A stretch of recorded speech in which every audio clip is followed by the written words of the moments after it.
मित्रों, स्वागत है आपका हमारे YouTube चैनल एसएस महावचन पे। आज हम बात करते हैं महाभारत की 10 घटनाओं के बारे में।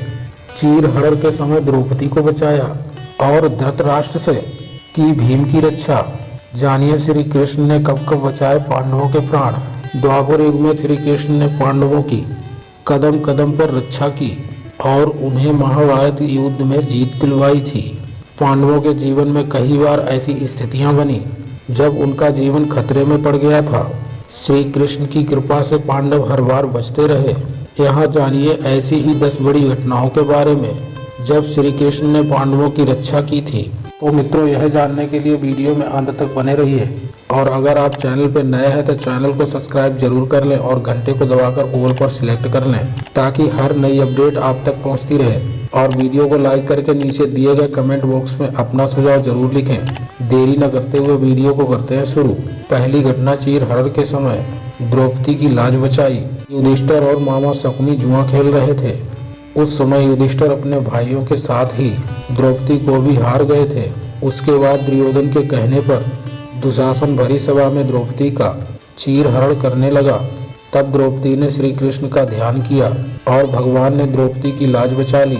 दूसरी घटना, दुर्योधन को दे दी अपनी नारायणी सेना और श्री कृष्ण हो गए पांडवों के साथ। महाभारत युद्ध तय हो चुका था। पांडव और कौरव दोनों ही अपनी अपनी सेना बढ़ाने के लिए तैयारी कर रहे थे। दोनों ही पक्ष श्री कृष्ण को अपनी ओर लेना चाहते थे। एक दिन दुर्योधन और अर्जुन एक ही समय पर श्री कृष्ण के पास पहुंच गए। दोनों ने श्री कृष्ण को अपने अपने पक्ष में आने के लिए कहा। उस समय श्री कृष्ण ने कहा था कि एक तरफ मेरी नारायणी सेना है और दूसरी तरफ मैं खुद, लेकिन मैं इस युद्ध में शस्त्र नहीं उठाऊंगा।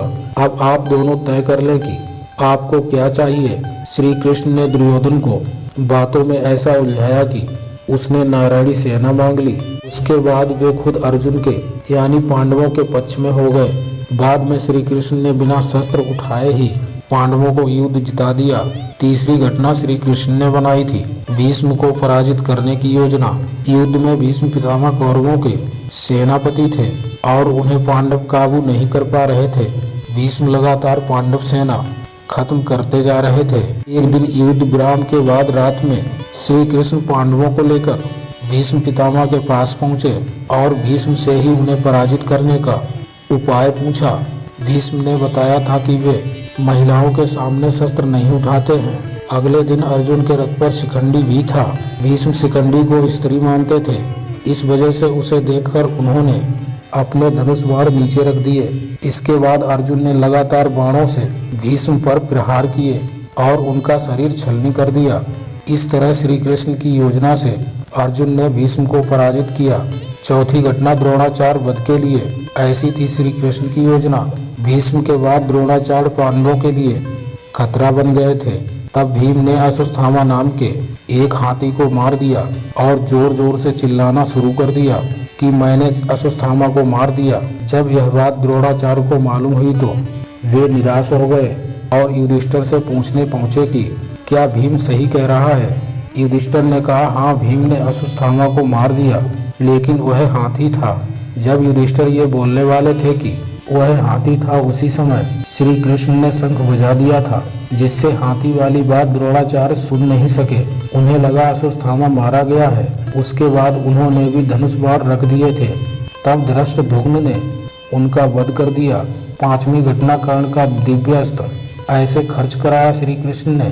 कर्ण के पास एक ऐसा दिव्य अस्त्र था जिसका तोड़ अर्जुन के पास भी नहीं था। कर्ण ने उस दिव्य अस्त्र को अर्जुन के लिए संभाल कर रखा था। श्री कृष्ण जानते थे कि इस दिव्य अस्त्र से अर्जुन की पराजय तय है। तब श्री कृष्ण ने युद्ध में भीम के पुत्र घटोत्कच को उतार दिया। घटोत्कच कौरव सेना पर टूट पड़ा। कोई भी उसे मार नहीं पा रहा था। उस समय मजबूरी में कर्ण को अपने दिव्य अस्त्र से घटोत्कच का वध करना पड़ा। घटोत्कच के वध से कर्ण का दिव्य अस्त्र खर्च हो गया और अर्जुन की पराजय का खतरा टल गया। छठी घटना, जयद्रथ का वध नहीं होता तो अर्जुन का जीवन संकट में आ जाता। युद्ध में द्रोणाचार्य के चक्रव्यूह में अभिमन्यु फंस गया था और उसे मार दिया गया था। इस चक्रव्यूह के द्वार पर जयद्रथ था, जिसने अभिमन्यु के अतिरिक्त किसी और पांडव को अंदर प्रवेश नहीं करने दिया। जब ये बात अर्जुन को मालूम हुई तो उसने प्रतिज्ञा ले ली कि अगले दिन सूर्य अस्त से पहले जयद्रथ का वध नहीं कर सका तो मैं आत्मदेह कर लूंगा। अगले दिन पूरी कौरव सेना जयद्रथ को बचाने में लग गई। बहुत प्रयासों के बाद भी अर्जुन जयद्रथ के पास नहीं पहुंच पा रहा था। सूर्य अस्त होने ही वाला था। उस समय श्री कृष्ण ने अपनी माया से सूर्य ग्रहण कर दिया। सभी को लगा कि सूर्य अस्त हो गया है। यह देखकर जयद्रथ लापरवाह हो गया और उत्साह मनाने लगा। उसी समय श्री कृष्ण ने ग्रहण को खत्म कर दिया और तुरंत ही अर्जुन ने जयद्रथ का वध कर दिया। सातवीं घटना भीम को बताया दुर्योधन को हराने का रास्ता। युद्ध के अंत में भीम और दुर्योधन का युद्ध हुआ। दुर्योधन का ऊपर का आधा शरीर गांधारी की दिव्य दृष्टि पड़ने से वज्र का बन चुका था। श्री कृष्ण की वजह से दुर्योधन का नीचे का शरीर सामान्य ही रह गया था।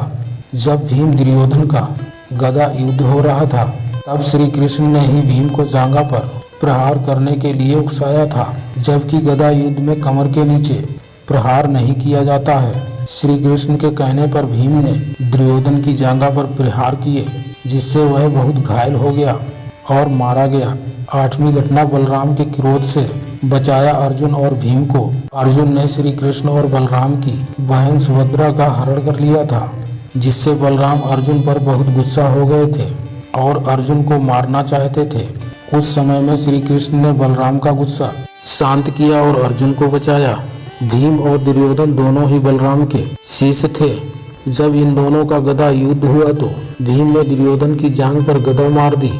इससे बलराम खुद भीम को मारने के लिए आगे बढ़ गए थे, क्योंकि गदा युद्ध में कमर के नीचे प्रहार करना नियमों के विरुद्ध है। उस समय भी श्री कृष्ण ने ही बलराम का गुस्सा शांत किया और भीम को बचाया। नौवीं घटना धृतराष्ट्र भीम को मारना चाहते थे, तब श्री कृष्ण ने बचाया भीम को। युद्ध में भीम ने दुर्योधन और दुशासन वध किया था। इस वजह से धृतराष्ट्र बहुत दुखी थे और भीम को मारना चाहते थे। युद्ध खत्म होने के बाद जब श्री कृष्ण और सभी पांडव धृतराष्ट्र से मिलने पहुंचे तब धृतराष्ट्र ने भीम को गले लगाने की बात कही। श्री कृष्ण जानते थे कि धृतराष्ट्र बहुत शक्तिशाली है और अगर भीम उनकी पकड़ में आ गया तो ये उसे मार डालेंगे। श्री कृष्ण ने भीम की जगह भीम के आकार की लोहे की मूर्ति धृतराष्ट्र की ओर बढ़ा दी।